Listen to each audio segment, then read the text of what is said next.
Throw the slack, you fucking moron!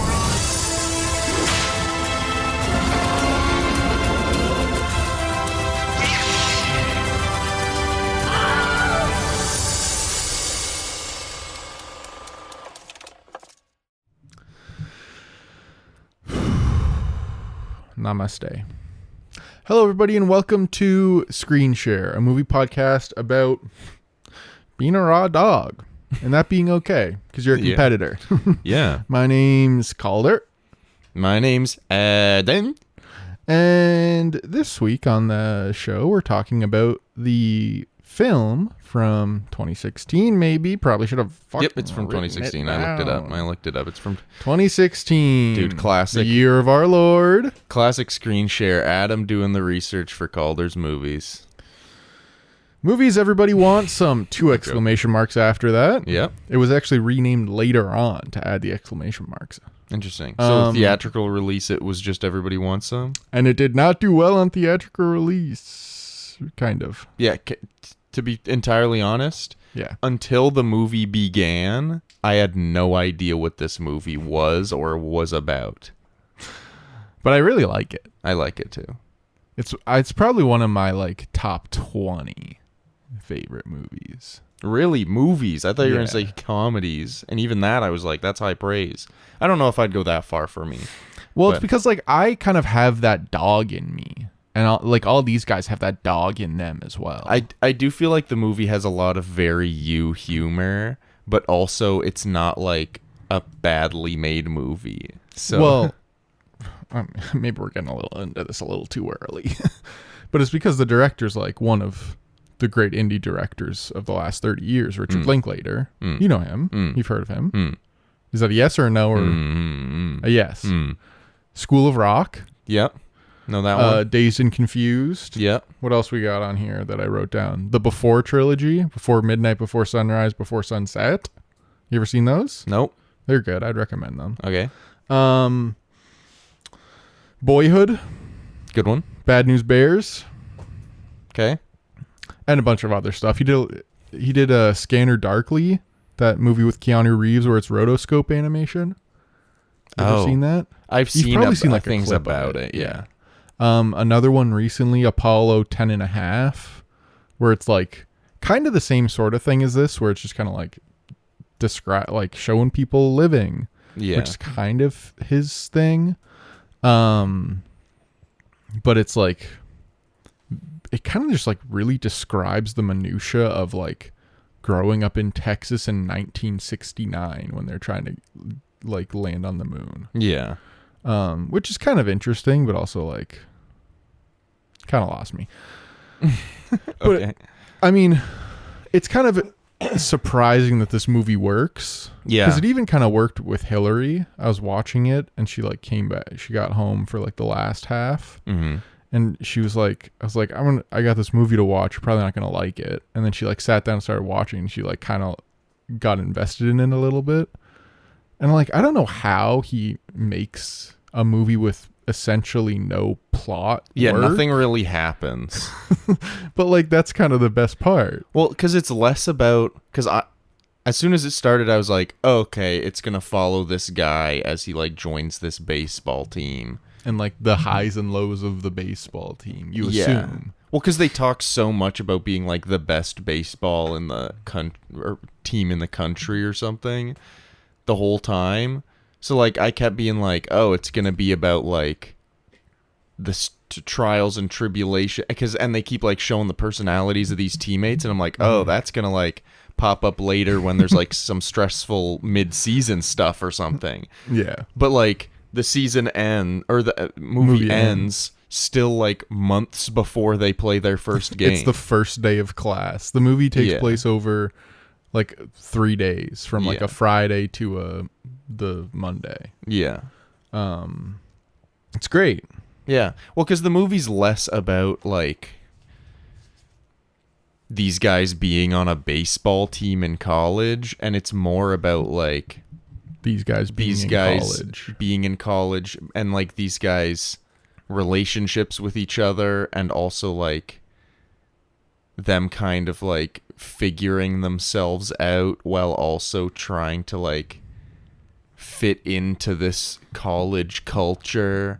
So it's like they're all trying to be one thing but are also other thing, And but they're all of like- them are aware of each other's like idiosyncrasies. yeah, it's just like a lot of like it's a very it's weird because it's a comedy and it's like really goofy and not very serious, but it's like it's kind of just a character movie. Yeah. No, it is fully. Yeah. Because it's about the main guy played by Blake Jenner, who there's some stuff on him later. So that's Is that what you were looking up? when I yeah. was like- There's a point where we were watching it. Calder's like, are you even watching the movie? And I was like, I'm looking up a thing because I thought I recognized him from Glee.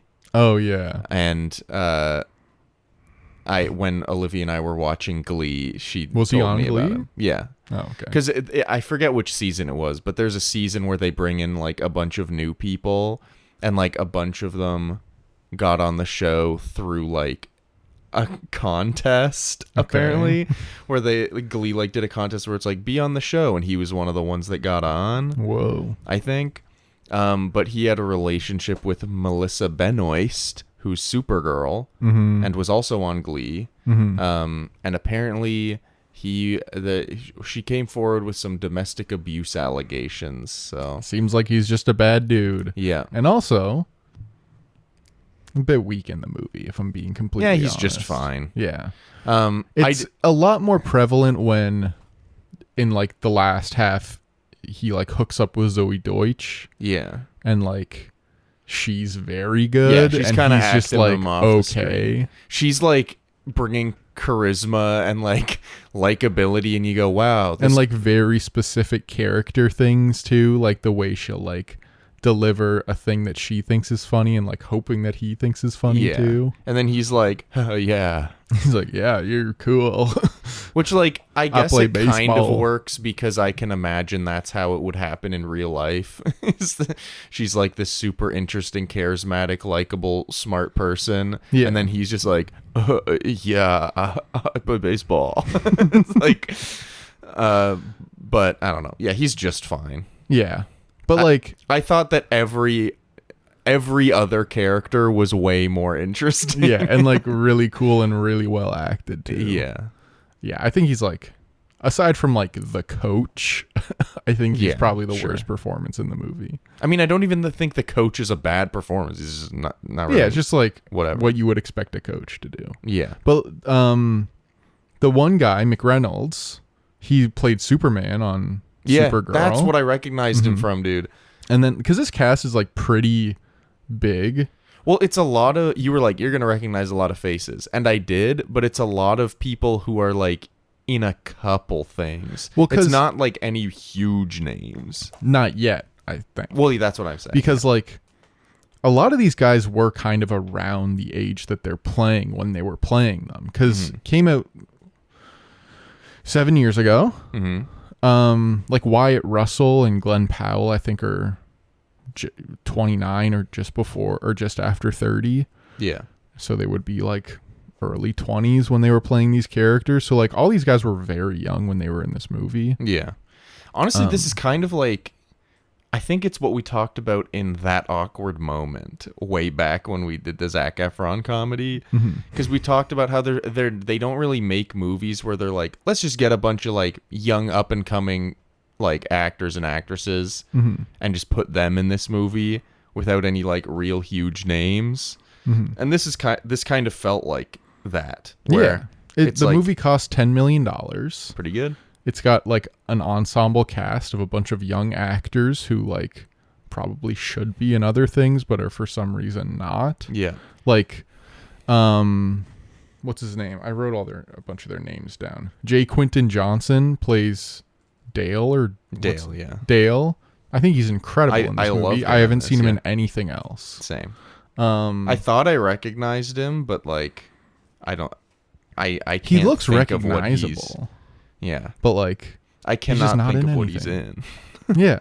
Well, then I looked a lot of these guys up, and they're like in a couple small movies. Yeah. And then like obviously Wyatt Russell is like in Marvel now. Glenn Powell had Top Gun last year. Yeah. Tyler Hoechlin or whatever, however you say his last name, is like has played Superman. Yeah. And Blake Jenner was like kind of on a good trajectory until like, probably Don't Beat Up Your Wife. Oh, I didn't know that happened. What? Sorry. I didn't realize you were talking about the guy that we were already talking about. Yeah. I just don't know his name. A lot of these guys have gone to better stuff, but I feel like literally every single one of these guys should be like a prominent character actor or just like a lead in a couple things every once in a while. Yeah. But it's just like kind of the three guys that have made it big from the movie. And Zoe Deutsch also, she's done more things. Yeah. And all of her stuff, I think, is very interesting, but I feel like none of it's like broken big yet, I guess. Yeah. I don't know. She had that Not Okay movie that came out last year. So probably shouldn't do that for the audio. Last year, a couple years ago. Yeah. Where she her character fakes being at a terrorist attack in Paris. Interesting. And she's also in Why Him, which I think I watched 3 times throughout my university experience. Why? When I was living with the good? girls. It's fine. There's like did they just really like it? I think so. Okay. But that's Bryan Cranston and James Franco, right? Yeah. Okay. And Zoe Deutsch. And Zoe Deutsch. Of course. Yeah, I think the cast is just really entertaining. I also just feel like the movie balances each character really well. Mm-hmm. Like I feel like almost every character, maybe aside from like Coma and honestly the southern guy that they call Buter. Billy Autry. Yeah, Billy Autry. Like him and Coma are the two characters that I'm like, they didn't really get a lot. Yeah. But like we still get a decent amount. Yeah. And they have like their bit kind of thing. Yeah. But like every other like player on the team, I mean, there's a couple times where they show the full team and there's some guys that I don't even recognize because like the catcher when they're practicing, the blonde catcher, not plumber. And then there were a couple other guys where I was just like, they just haven't really focused on them at all. Mm-hmm. But like, I don't know any of the names, but the young freshman who's like constantly smacking people's butts and puts his butt in Jake's face. Oh yeah, I forget what his name is. I'll figure it out. It's like Hogan or something. But he was like maybe my favorite. Oh yeah. I just thought he was really funny because he was kind of like innocent. Oh, it's Brumley. Yeah. He was kind of like innocent, aloof guy. I don't know. I just thought he was really fun and like was like the kid of the group. And it was really fun. Obviously, the guy who is a raw dog. Oh yeah, Jay Niles. Yeah, he was great. Yeah, he's good. My favorite thing from him was when he he's like kicking gloves and being like, "Get the fuck out of my way!" to the baseball gloves. Throws the pitch into the parking lot. Or when he throws the ball. Well, when he throws it and whoever hits it. Oh, McReynolds. McReynolds hits it. Gets a dinger. And then he's like very upset about it. And then later goes up to him. He's like, "Hey, and you can tell he's can tell he's about to say something. And he's like, shh. Like he has to like, it's so hard for him to say it, but he has to hype himself up. And he's like, "That was a good hit. That was a good hit." And then he's like, "Thanks, man. We're good." It's like smacks him on the ass. Yeah. Anyway, it's just a lot of like individual or like small group character moments that really make the movie, I think. Yeah. And I think a lot of the performances feel natural. Mm-hmm. Whereas like I just don't think our main guy, Blake Jenner, feels very natural at all. Yeah, he's just fine. He just seems like a boring. He just Not seems to like keep talking about him, but like he just seems genuinely he's just a boring guy. He's just like the most boring one, which I guess is why he's the main character. Because like you can't really follow like Wyatt Russell. Willoughby. I did really like him. I said to you that he seems like if they did a Big Lebowski prequel, he would do a really good. He's probably just like told to play Lebowski. Like Lebowski. I mean, I literally said that, and then like 3 seconds later, he's like, "It doesn't even matter, man," or something like that. And I was like, "Dude, he's smoking while playing pool with like a big stupid hat." Yeah. Anyway, he was really good. I mean, they were all good. I just think the main guy, he just was kind of like what everybody has like a notable thing about their character. Like the skinny guy with the mustache, Nesbit. He he's constantly betting on things, and it's always a bad bet. Like he's like $5. Buter doesn't ever come back. And like then Glenn Powell's like, it's a bad bet. That's a bad bet. He has to come back and get his stuff, man. Like, yeah. This is why you're losing money all the time. And he's like, fine.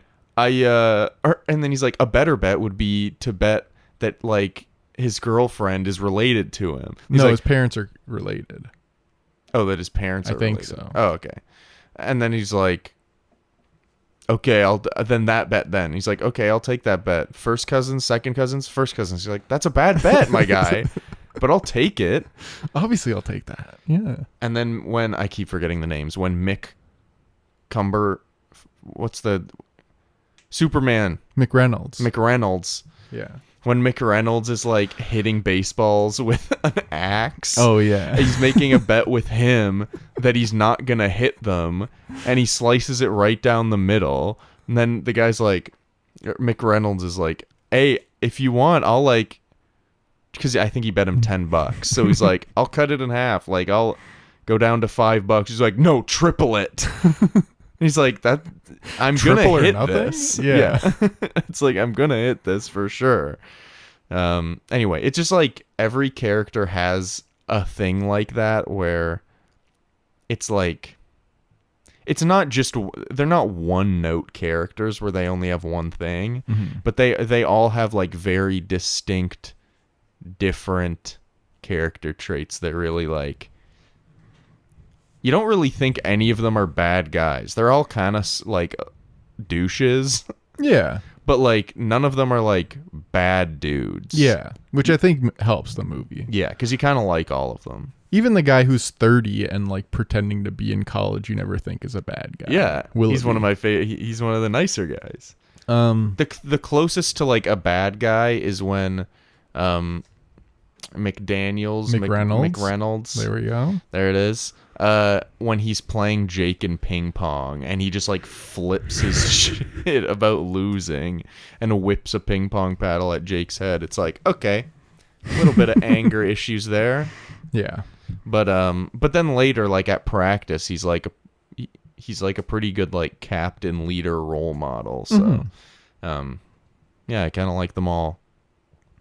Yeah, and I think that's the strength of the film. This movie also, I think, makes Blake Jenner's character Jake so, like plain, because I think the story is him kind of trying to figure out who he is, right? So like he kind of spends a little time with each of the guys, or like sees a little something in each of the guys and takes a little bit, where it's like with Finn, Glenn Powell's character, he kind of like sees like, oh, you can like have this sort of outlook on the world where it's like not very serious and like all this stuff, and like you can think intellectually about things and like, but also just kind of like adapt to your environment and like go with the flow. It's, you know, with Wyatt Russell, it's like this new way of like thinking about the world and like the other things in the world and like how things affect each other, even if they are like kind of stupid, about like the Mayans being able to telepathically talk to each other. It's like, but the like meaning behind most of the stuff he's saying in that scene where he takes big bong rip is like he's just saying like, focus on like the beauties of life, like really zone in, like he literally says tap in. And it's like, yeah, he gets a lesson, and then that kind of comes back when he's like in the river with Zoe Deutsch, and she's like, isn't it like kind of beautiful how we can like have passions for things, like we have the capacity to be passionate about things. And like I mean, I say it comes back there. It's not like he's like, yeah, and then applies what he learned with Wyatt Russell there. He just kind of goes, yeah, I like you. I'm a little bit. I'm gonna kiss you. And then with like J. Quentin Johnson's character, Wade. I don't think his name is Wade. I'm pretty sure it's Dale. Yep, it's Dale. Dale. Same name, dude. Sure, Basically man. the exact same name. Yeah, you're right. It's kind of this like figuring out your role and like what you kind of have to do to get like not even ahead, but like figure out how to like deal with these guys. Well, yeah, kind of like focus on yourself. Yeah. Like you're on your own. Mm-hmm. Like you can, like obviously you can like depend on others and like have like a support group or whatever. Mm-hmm. But like for the most part, you're on your own. Yeah. These people, like most people don't care about whether you succeed or fail. Mm-hmm. In fact, some people want to see you fail. Yeah. So just like figure it out on your own. Yeah. Like you're on your own. All you can do is figure it out. Mm-hmm. So I think that's why he's so plain. Yeah. And then there's also the thing where like he sees this old friend who's now a punk guy. Yeah. And it's like, oh, you can change what you are at any moment and become something else. You don't have to, like, I'm not a baseball player for the rest of my life or whatever. Yeah.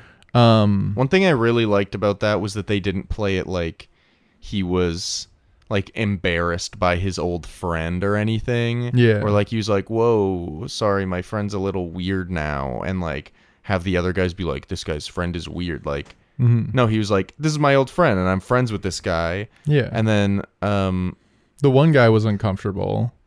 But he was just uncomfortable with the setting. Well, he's uncomfortable with everything. Yeah. He wanted to fall asleep, I think. Oh, yeah. But like then Top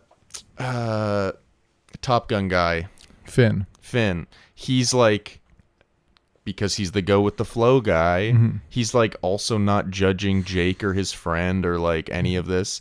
Like it was kind of nice to see that because I feel like most movies would play that as like, oh, he's look at this weird guy. Yeah, but it's played as and like, no, oh, they get pulled into going to the house, not like, oh, you want some beers? Yeah, of course. Yeah, it's like it feels like most movies would play it like, isn't it weird how this guy's a punk rock guy and is different from when he was friends with Jake earlier in their lives? But it's like in this movie, it's played like this guy went on a journey and found kind of a new identity that feels more true to himself. Yeah. And like that's okay. And that doesn't change his relationship with others. Mm-hmm. And I really that was kind of refreshing. Yeah. It's not like, I don't know. He's not embarrassed. It's not like something weird. It's just like, oh, it's cool. Yeah. Which is nice. Like, I think the whole movie's about just like trying to figure out what you're gonna do and how to like figure out who you are when like the structure of high school and all the things that you have to do in that time or like might just end up doing kind of fall away and like now you're just in the world, so like what the fuck are you gonna do now? Like who are you? Yeah, because like you can do all the same shit in high school, but like you kind of have to ask yourself why. Like bless. Oh, you okay, dude? You okay? Breathe. Oh, and he just pretended to. That fixed me. Never mind. I'm not gonna say it. But like you gotta like now because you have to consciously like do all these things and like you're consciously getting dressed every day and like to do that since you're outside of the house, like you don't have to dress a certain way to go to high school anymore. Yeah. Like why are you doing this shit? What are you doing? What do you want to do? Yeah. And I think that's just what the movie's about. Mm-hmm. Which is why I like it so much because it's like not about the partying aspect, even though it makes the partying look kind of fun. Yeah. And like, but it's more about like why they're going to the parties, how they feel at the parties, what are they getting out of it, what is the goal, and it's like how does it affect them? And it's not about hooking up with girls. Yeah. Because all that like seems to come very easily. Like the objectives of the parties is not to hook up with people. There's a lot of times where they'll just say that they hooked up with someone like later on. it's not like showing it. It's not very voyeuristic in that those Yeah. terms. Like there is some stuff where it is. There's like one scene where they focus on yeah, but then after that, it's just kind of like these guys are at parties, and what do the guys do at parties when they're like trying to talk to girls and like kind of suck at it a little bit or like Yeah. Well, it's mess like with each other. it's like the first party, the disco one, is like very focused on like we are here to get girls, and then they go to the country one, Yeah, which is them kind of being like, let's just like go to this environment we're not comfortable in and like see if we how can it get goes. girls. Yeah, And then they go to the punk rock one, and that's where Jake and Lumpy Finn, Jake and Finn are just kind of like, let's just enjoy our like, because Jake is kind of like, I feel like I'm having an identity crisis. We've been doing so many other things, and that's where Finn's like, does it matter? Like, like it feels like they're a lot of time they're talking specifically about picking up girls, but it's kind of like that's just the topic they're talking through to talk more about like there's identity. subtext. Yeah. So like he's just like, does it matter if we're having an identity crisis going to all these different things? Just like have fun at each one. So then they like chug their beers, scream, pound their chests, and start like moshing. And then later they go to the drama party, and that one is more about like more focused on like at all the other ones we see Finn like picking up girls pretty easily. Then at this one we see him like kind of struggle, and like we see a bit more insight into like his thought process. We kind of see like all the other guys react to different, I don't know. I just feel like the parties are a way to like, because we see them so often just all the guys together, like whether it be at the house or practice or like driving around, whatever it is, it's a lot of the time just them. The parties are kind of like seeing these guys that we've now gotten to know out in the wild, and like see how they react. Yeah. And I think that's really interesting, I guess. Yeah, it's interesting to see like how they interface with the world, because they're so like specific and like kind of arrogant, because they're like pretty much, they say it a couple times in the movie, but they're like the big dogs in campus. Like, yeah, I think it's just a very well portrayed version of like dudes who are like clearly insecure in a lot of ways, but also like very secure in some other ways, and trying to like figure that out at a very strange age. Yeah.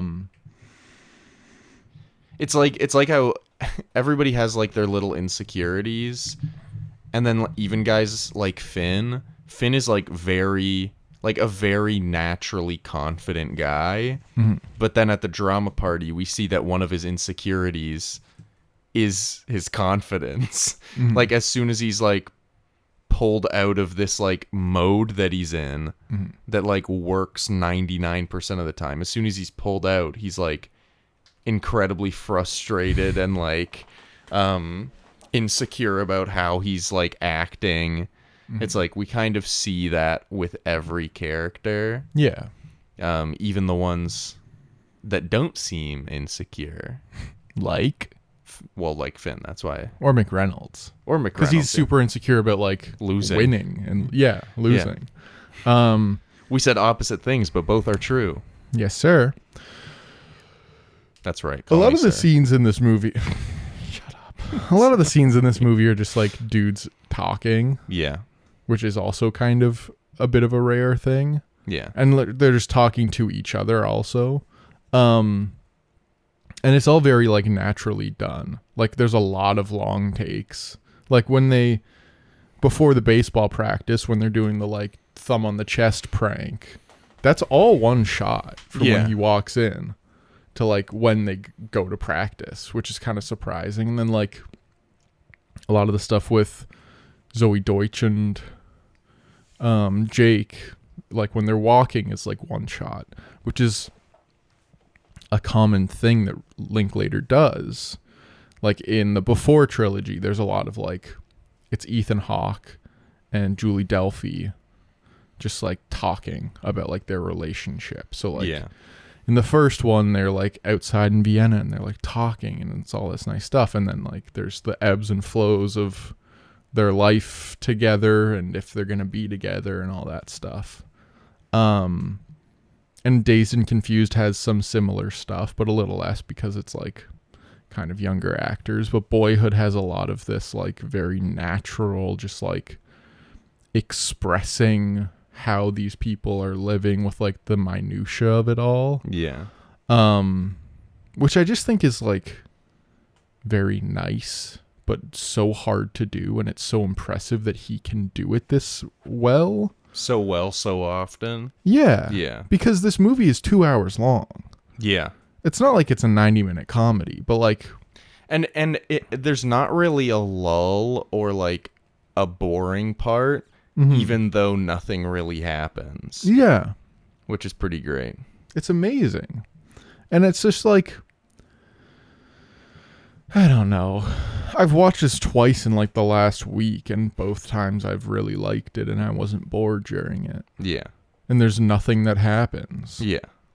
So like, I think it's just also interesting to watch the guys in the background too, because like they're all always on. So like in that thumb on the chest scene, like Jay Niles is like doing some weird stretches, and like the other guys are like talking to each other and like making jokes, and like there's just stuff happening. Yeah. It's the same in the parties too. Well, yeah, I noticed it when Wyatt Russell and Jake were playing pool and talking.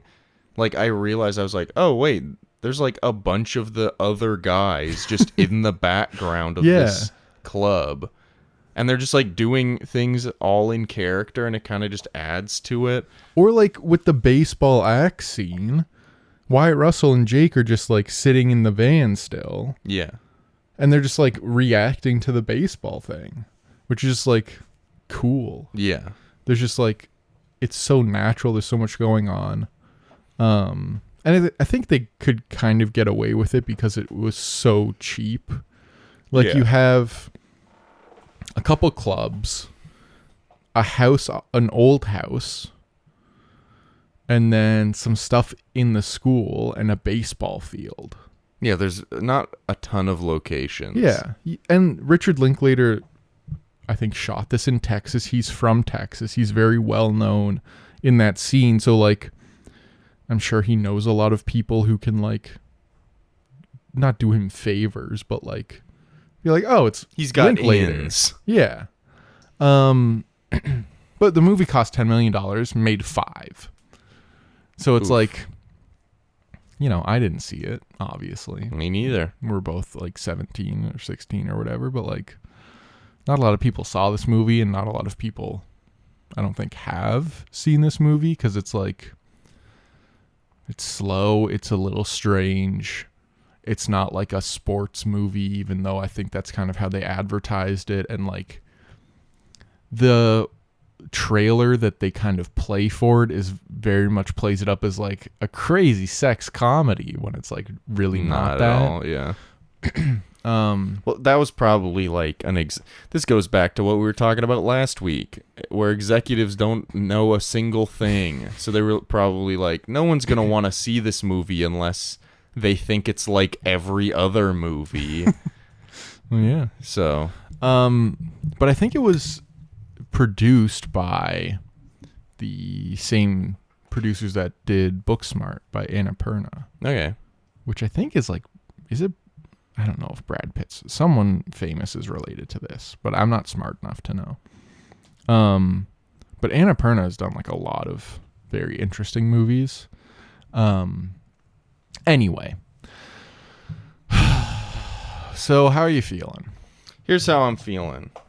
I'm just going to say a couple quotes from the movie I wrote down because they were good enough to write down. Well, the first note I wrote down was that they kind of nailed the 90s movie look.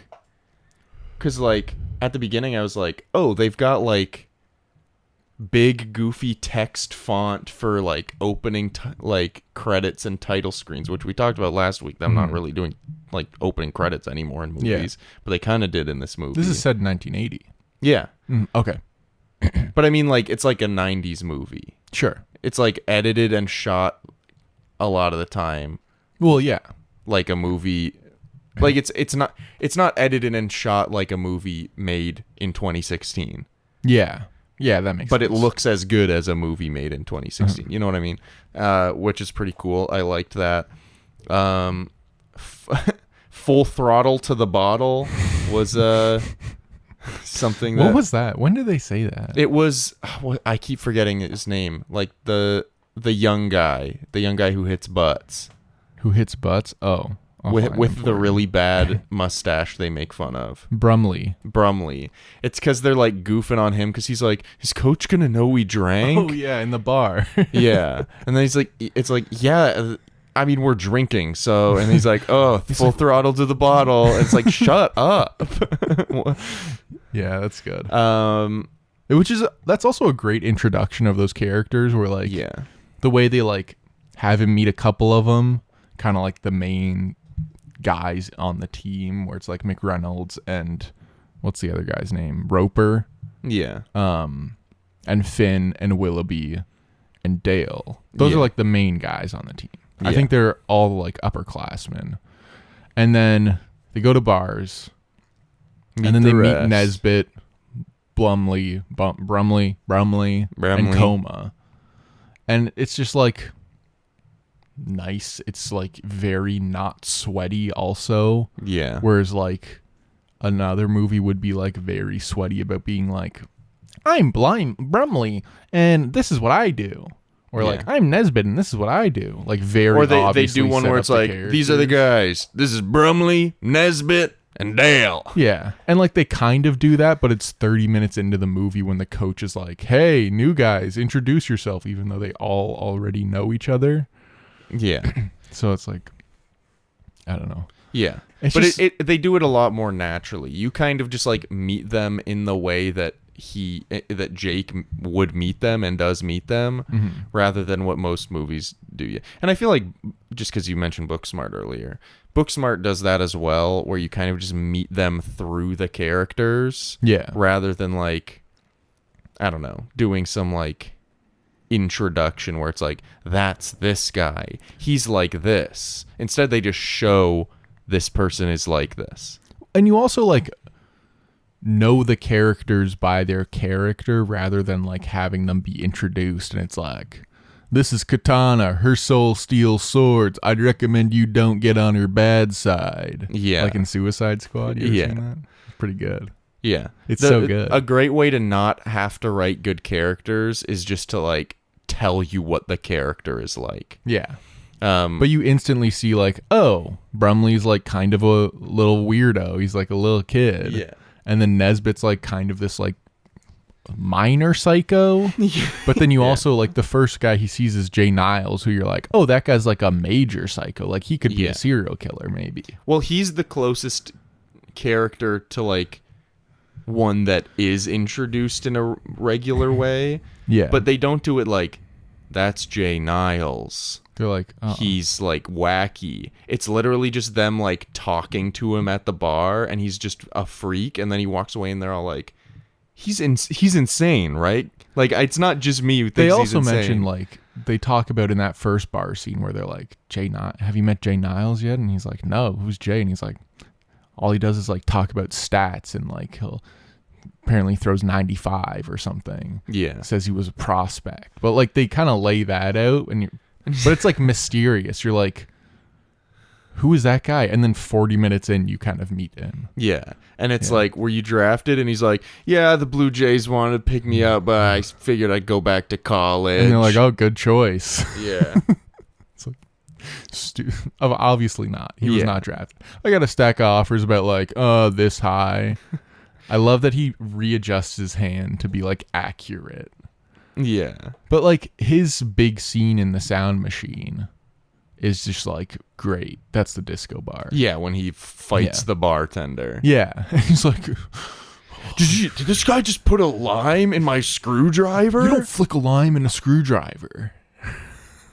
Yeah. I don't even know, like, again, I don't really know who that actor is. I haven't really seen him in anything, I don't think. Like, but he's just so good in this movie. He's so good. He's like at a 12 the whole time. Yeah, it's incredible. Yeah. I don't know how he does it. He's really good. Here's some more notes. Or some more quotes. Okay. Play like you've got some semen in your sack, bro. That's a good one. Here's another one. Oh, yeah, this is when they're trying to connect telepathically. And Wyatt Russell is like, what am I thinking about? And Dale's like, baseball. And then the other younger... Plumber? Yeah. He's like, having a tail. And then Jake's like, cereal. And Wyatt Russell's like, shit. I was thinking about sharks. I don't know. I just thought that was funny. Just like each thing that they each say kind of gives some insight into who they are, which is nice. Those are all the quotes I had, honestly. That and that's a bad bet, which we already talked about. Yeah, that's great. So, couple good things, and then I think we'll sort of put out the landing gear and start opening these flaps up. Sure, pal. Remember to put a respirator on yourself before your child. Remember to not bring your kid on a fucking plane, no matter how old they are. Pack them in a suitcase. Put them in cargo. That's actually true. I would do that if I wasn't so big. Just give them an iPad and a little juice box, and they'll be fine. Have you seen Boyhood? Yeah. So Linklater, there was a quote where he's like, sees it as a spiritual sequel to Boyhood. Because Boyhood ends when a character goes to college, and this starts when obviously the character gets to college. Yeah. And it's also like a bit of a spiritual sequel to Dazed and Confused. Which, have you seen that? No. That's another good one. But I don't know. I thought that was so interesting that he was like, yeah, I kind of just want to like keep talking about this character, like, or a version of this character, because the one in Boyhood is like a lot more interested in art and stuff like that, and it's just more interesting. Yeah. Well, also they had like 20 years or 10 years to figure out that character, so yeah, hopefully they would have. Has that guy acted in anything else since then? Not really. Eller Coltrane. I mean, I guess it makes sense to be like, I kind of did this acting thing on and off for my entire upbringing. Yeah, I don't think he really has. I wouldn't be surprised if he was like, that was cool, I'm done though. So he's been in a couple things. Okay. But nothing like really big. But Richard Linklater's doing another movie with that like sort of shot over time premise. Yeah. With let me look it up, but I think Beanie Feldstein's in it. Okay. And I think it's supposed to be 20 years that they're shooting it over. Merrily We Roll Along, I think is what it's called. Let me see. Beanie Feldstein, Paul Mescal, and Ben Platt. Okay. It's about like a Broadway composer who abandons his theater career in New York and all of his friends in order to produce movies in Los Angeles. And I think they're shooting it over like 20 years. Oh, cool. Which is kind of... When did they start? Like a year or two ago. Oh, so I'm going to forget about it intentionally. I can't be excited for something for 20 years. But he's also got another movie coming out called Hitman, starring Glenn Powell and a woman named Ardra Arjona. She's in like... It's not Hitman, is it? Like the Hitman? No. Okay. I don't think so. Yeah, it follows Gary Johnson, a staff investigator who plays the role of a hitman to catch individuals ordering a hit. I don't know what that... It's not in the same world as the Hitman's Bodyguard, right? No. Okay. Any more? The Hitman's Wife. What was the sequel? The Hitman's Bodyguard's Wife. No, the Hitman's Wife's Bodyguard. The Hitman's Wife's Bodyguard. I think. I'm baffled they made a sequel to that. It wasn't good. Nesbitt's also in this movie, the guy who plays Nesbitt. Oh, nice. So maybe he's good. But there's also a thing with like a lot of these guys where I don't think movies for like a lot of these actors is like being a movie star isn't the goal. Yeah. Because like Richard Linklater has made a couple really big movies, but it was never his goal, kind of like Tarantino, or it never seemed to be his goal like Tarantino or like some of these other guys to be a superstar director. Yeah. Because he probably could have been, because he makes equally as good movies in general, but there's like a lot less fanfare because it's just kind of like, oh, I made this movie, like, whatever. Like sort of like Robert Rodriguez, where he can make incredible movies but also just kind of make fun stuff at the same time. Yeah. It does seem like he's a bit more like sink himself into a movie and then be like, all right, next one. Whereas like someone like Tarantino is like, I'm going to take years to make sure that my rare release is perfect. Yeah. Which like there neither is wrong, but it is interesting. It's just like more interesting to have, for me, to have someone be like, I'm going to do this. I'm also going to do a rotoscope animation movie and then make another movie that's an action movie. And yeah. Then like, I feel like if I were a filmmaker, I'd be more along that line where it's like, all right, time to do something different than that. Yeah. Kids movie with Black Jack. Jack Black. That's Luigi Jack. Huh? Luigi Jack. What is that? On the Nintendo DS version of Super Mario 64, you could go into the minigame versus mode and you could play Luigi Jack, which is blackjack, but Luigi is the dealer. Or Bowser. What about him? Jack Black played Bowser. Oh, true. Peaches. I think we're going to get copy struck in. Yeah, because I'm so accurate to his performance. That's what I was saying, so don't talk about it anymore. God, this thing should be fucking over. then move on, brother. If you think that, you're in control here, pal. Brother.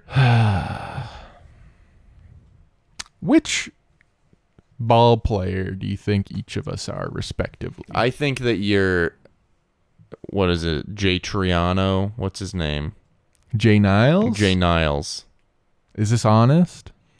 No. I am a raw dog. You are a raw dog, but I don't think you're quite that batshit nuts. I don't really have that kind of, like, amount of energy, you know? I say we say who we think each other are. On the count of three? Wait, I got to think for a second. I got to think about it, but I'm just saying we should do it on the count of three. Okay. But then since we talk over each other, we'll just tell each other after. But yeah. I just need to think a little more. Who would you be? I think I know who honestly, you are. I think who...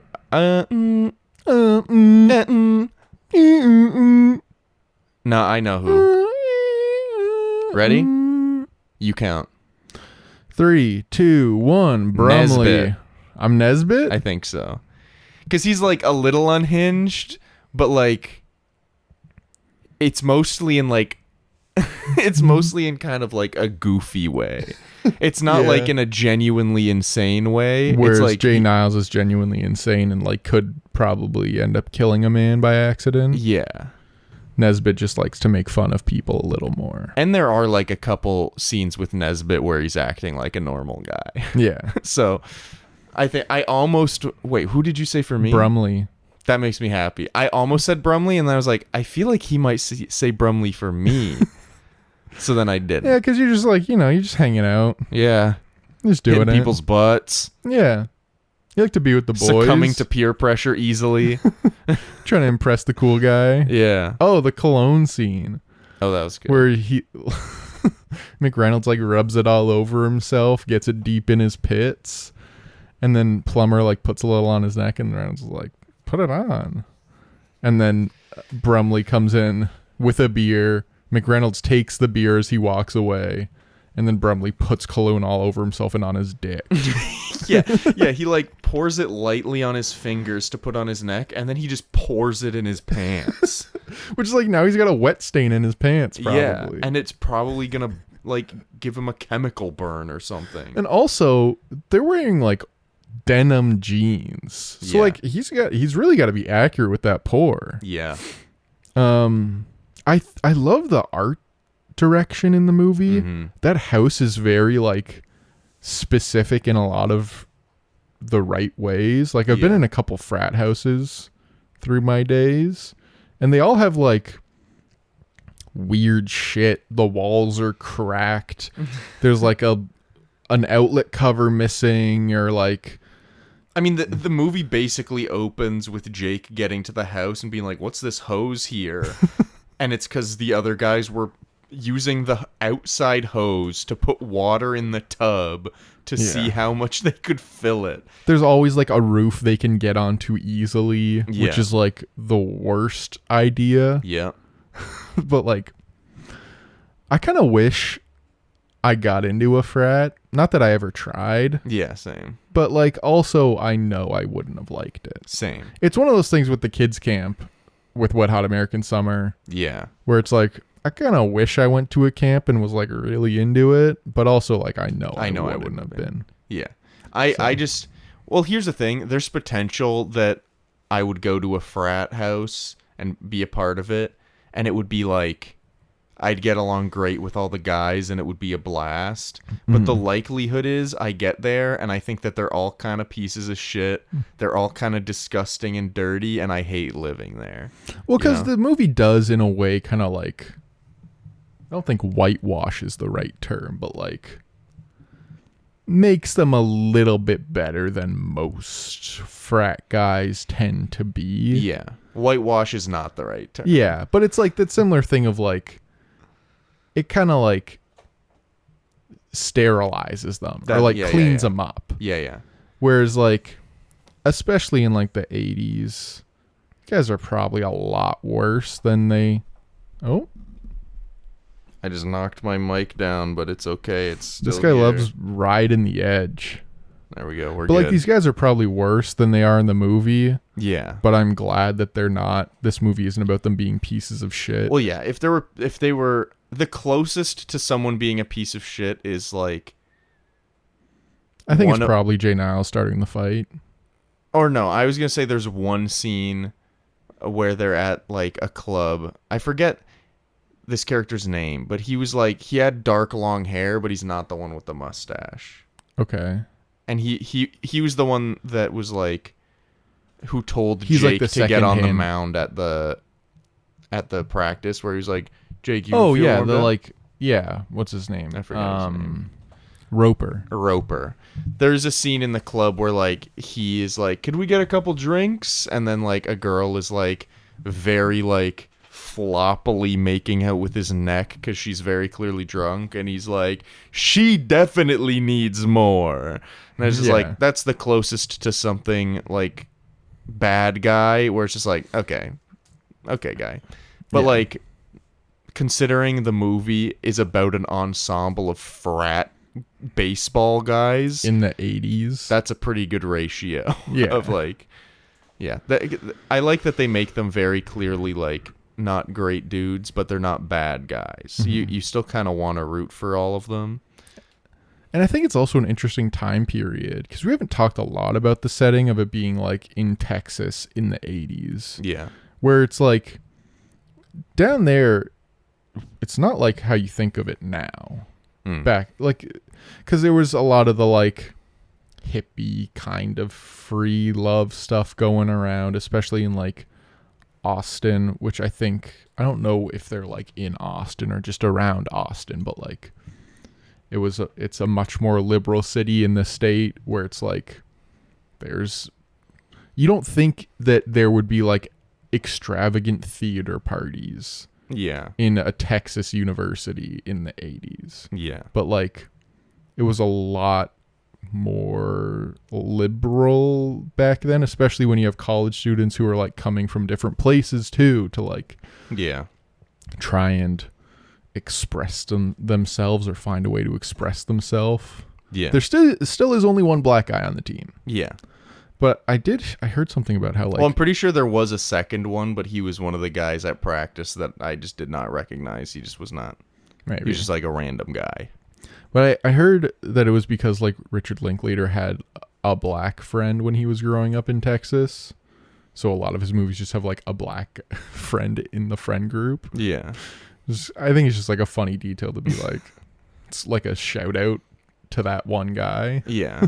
Well, it's also kind of like... We've talked about this before. It's like finding a weird balance between like having a diverse cast in a movie or a show while also like if you're doing like if the film or TV show is taking place at a certain time period. Oh, in like a certain or place. in a certain place, yeah. Like 80s Texas definitely doesn't have a lot of black people, probably. Especially at like a university that has one of the best baseball teams, which is like a pretty expensive sport to play. Yeah.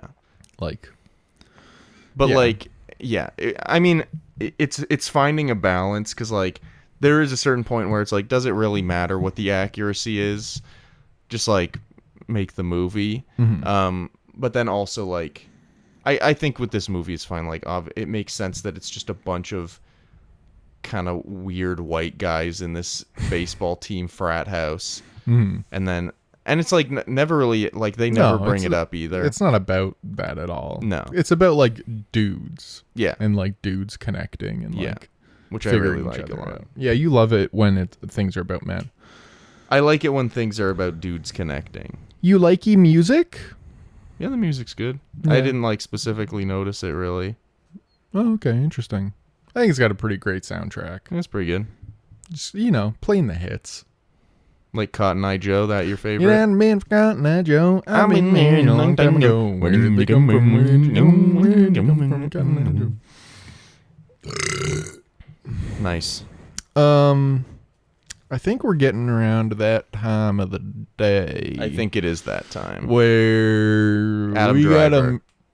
Can you not cut me off or I'm going to rip your socks off? Okay, go one more time, but it better be fast. I think we're getting around to that. I'm putting Adam Driver in the Jay Niles role. You have not remembered one of their names the entire time. Not a single time, except Jake. Yeah. Yeah, I'm going to put Adam Driver in the Jay Niles role, not because the Jay Niles role needs a recast, but just because, honestly, it's purely off of when he's getting ready to throw pitches at the batting practice. Just the way he's standing, I'm like, Adam Driver could do that. With his, like, hands together, like, fully straight, perfect posture kind of thing on the mound. Yeah. You should say it into the mic, probably. Not be such a fucking scumbag. What are your thoughts? I think that's a good one. I think there's something interesting with him being like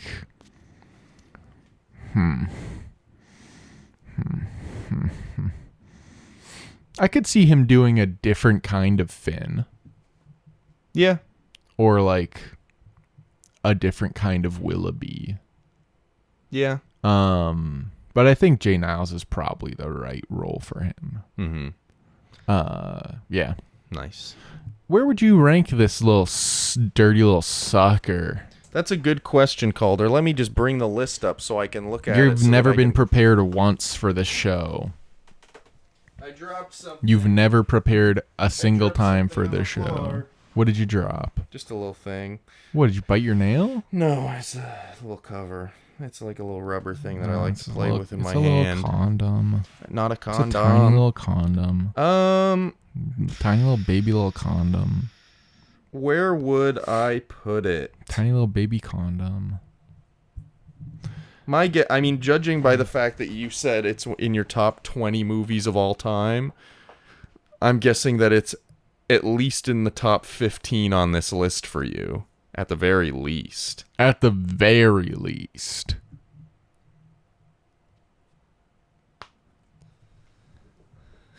Calder's pointing a finger gun at me, but with 2 fingers, so you know it's like he's threatening to shoot me. Not now he's holding up 3 fingers. I think that's more like that looks like some weird alien. You're an alien. My gut thought is that I want to put it like in and around. That was me loading my gun, by the way. John Wick, Alita Battle Angel, Scream area.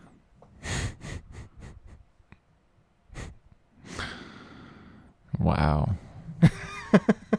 Does this upset you? I don't know if it upsets me as much as... I like how 25 minutes ago you said we gotta wrap this up, and you've been talking at the speed of a tortoise. It's hard to really get a word in edgewise. And that's so incorrect. I said, "What do you think?" and you went, well, I guess. I don't think it's unreasonable to put it at number 1, but I feel like we're far away.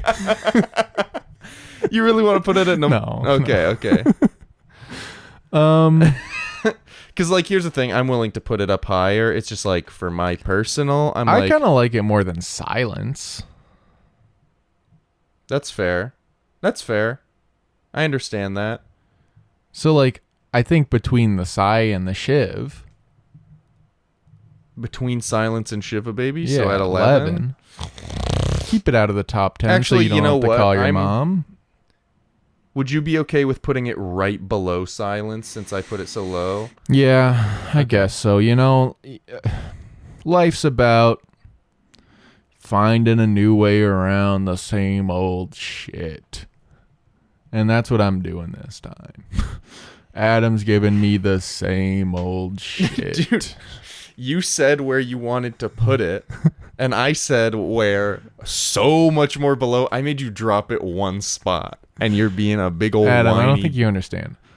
Life's about finding a new way around the same old shit. Sure. If you say so. We're